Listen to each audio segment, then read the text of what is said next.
Allahu Akbar, subhanallah, walhamdulillah, wala ilaha illallah, Allahu Akbar, la haula wala quwata illa billahil aliyil azim. A'udzubillahi minasyaitonirrajim. Bismillahirrahmanirrahim. Assalamualaikum warahmatullahi wabarakatuh. Hai sohibah, kami dari Pondok Pesantren Modern Nuri Kelas Santriwati kelas 5 KMI, Ismi Naurazani Ramadhani Lakobi Naura, Ismi Natania Firdaus Lakobi Tata. Kami akan memaparkan materi tentang Khulafaur Rasyidin. Nah, penasaran sama video kami? Tonton videonya sampai habis ya. Khulafaur Rasyidin. Khulafaur Rasyidin adalah para khalifah pengganti Nabi yang dikenal sangat arif dan bijaksana. Mereka adalah Abu Bakar As-Siddiq, Umar bin Khattab, Utsman bin Affan, dan Ali bin Abi Thalib. Jabatan sebagai khalifah bukanlah jabatan warisan turun-temurun, sebagaimana jabatan raja-raja Romawi dan Persia, tetapi dipilih secara demokratis. Ketika Nabi Muhammad meninggal, permasalahan pertama yang dihadapi umat Islam adalah siapa pengganti Nabi sebagai pimpinan negara Madinah atau khalifah. Persoalan politik ini begitu penting sehingga penguburan jenazah Nabi tertunda, karena para penguasa di Madinah sedang dalam kesibukan soal politik besar untuk menentukan kepala negara. Khalifah pertama sebagai pimpinan negara Madinah pasca Nabi adalah Abu Bakar As-Siddiq yang memerintah dari tahun 632 sampai 634 Masehi. Gelar As-Siddiq merupakan gelar prestise religius karena Abu Bakar selalu membenarkan apa yang disabdakan Nabi dan tidak pernah meragukan. Abu Bakar adalah figur yang disegani, sahabat kepercayaan Nabi dan sekaligus menjadi mertua Nabi yang putri kesayangannya Aisyah menjadi istri Nabi Muhammad. Secara sosial politik, tugas utama Abu Bakar adalah menerus perjuangan sosial politik Nabi dalam kerangka dakwah Islam. Abu Bakar melanjutkan penyampaian syiar Islam kepada negara-negara yang sebelumnya sudah dilakukan oleh Nabi Muhammad SAW dengan mengirim utusan-utusan ke Raja Persia, Ethiopia, Alexandria, Gubernur Bizantium, dan sebagainya. Walaupun era Khalifah Abu Bakar kurang memperoleh hasil yang signifikan, namun tradisi dakwah ke negara-negara di luar Madinah menjadi tradisi Khalifah setelah Abu Bakar.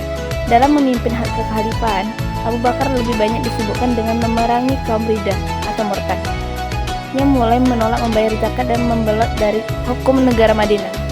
Peran sejarah Abu Bakar adalah bahwa pada era kekhalifahannya ini, Abu Bakar sebagai kepala negara dan pemerintahan Madinah membentuk tim pengumpulan tulisan-tulisan ayat suci Al-Quran.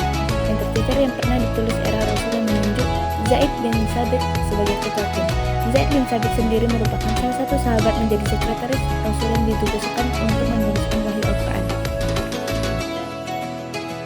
Setelah 2 tahun memimpin negara Madinah dan memantapkan kepemimpinan Madinah dalam sebuah masyarakat tunggal yang mempersatukan seluruh Arabia, Abu Bakar meninggal. Sebelum meninggal, Abu Bakar sempat bermusyawarah dengan sejumlah tokoh sahabat dan klan-klan terkemuka di Madinah dan menunjuk Umar bin Khattab sebagai khalifah.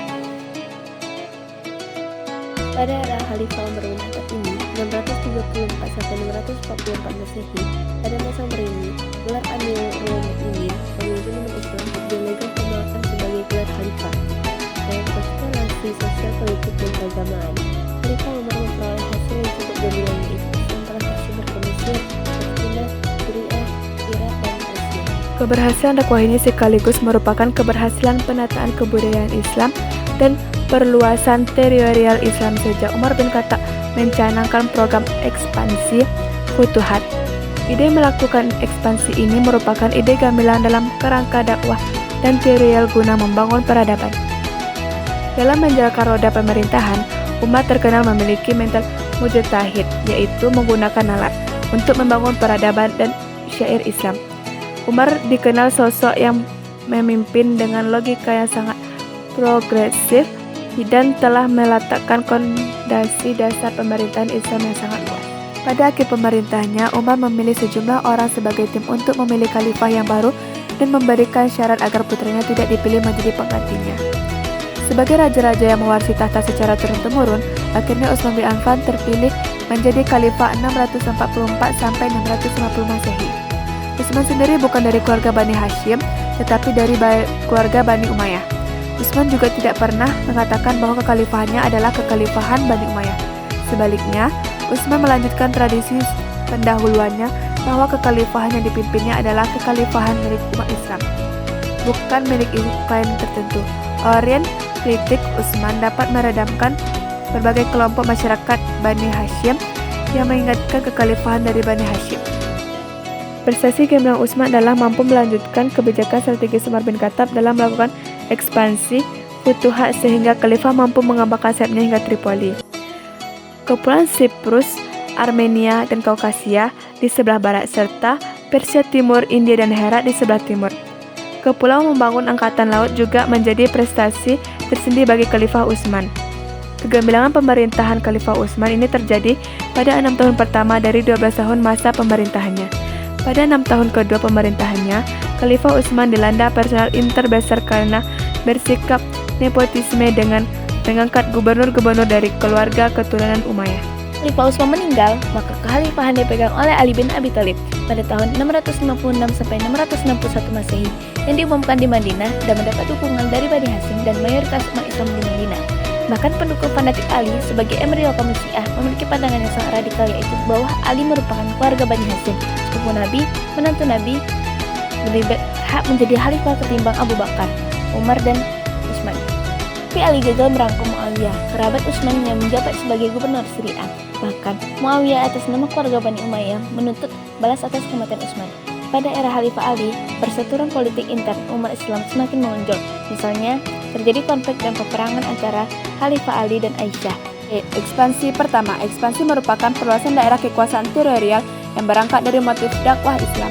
Dalam sejarah peradaban Islam, ekspansi sering disebut sebagai futuhat, pembuka atau pembebasan wilayah baru. Bekas jajahan Romawi dan Persia. Ekspansi pertama dalam sejarah Islam terjadi pada era Khalifah Umar bin Khattab yang dilanjutkan Khalifah Utsman bin Affan. Di antara kebijakan Khalifah Umar akibat keberhasilan ekspansi antara lain adalah 1. Otonomisasi daerah, 2. Meresmikan berbagai departemen-departemen baru, 3. Pengaturan sistem pembayaran gaji pegawai pemerintah dan pajak tanah rakyat, 4. Memisahkan lembaga eksekutif dengan yudikatif, 5. Perbaikan manajemen keuangan, yaitu dengan didirikannya Bait al-Mal, 6. Didirikannya kota-kota militer sebagai pusat pengaturan komando militer, pusat pelatihan dan pusat distribusi tanah rampasan, 7. Penataan pranata sosial baru untuk mengatur hak dan kewajiban bangsa Arab dan bangsa non-Arab. Nah, itu tadi paparan materi tentang Khulafaur Rasyidin. Semoga bermanfaat bagi antum. Nah, kalau ada saran, boleh komen di bawah. Jangan lupa di like, comment, share, and subscribe. Penasaran sama pondok kami? Cek link di bawah ini ya.